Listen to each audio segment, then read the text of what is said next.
Hello everyone. তো আজকে চলে এসেছি নতুন আর একটা ব্লগ নিয়ে, জন্মাষ্টমী স্পেশাল ব্লগ। সকাল সকাল উঠে ফ্রেশ হয়ে ঘর পরিষ্কার করে বসে পড়েছি ভোগের রান্না করতে। আমি লুচি বেলে দিলাম, মামুনি ভেজেছিল, আমিও কটা ভেজেছিলাম, আর সব রান্না মামুনিই করেছে। আমি অত রান্নার দিকে আমি অত যেতে ভালোবাসি না, আমি যাই না।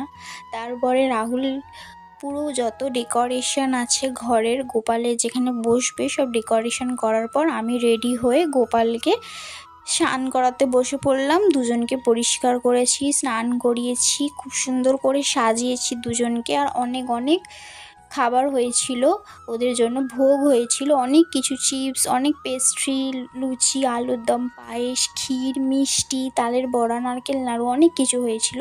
আর আমরা ব্রাহ্মণ এনে পুজো করি না, আমরা ওকে বাড়ির ছেলে হিসেবে ভাবি, এই জন্য নিজেরাই পুজো করি। তো পুজো আমি শেষ করলাম।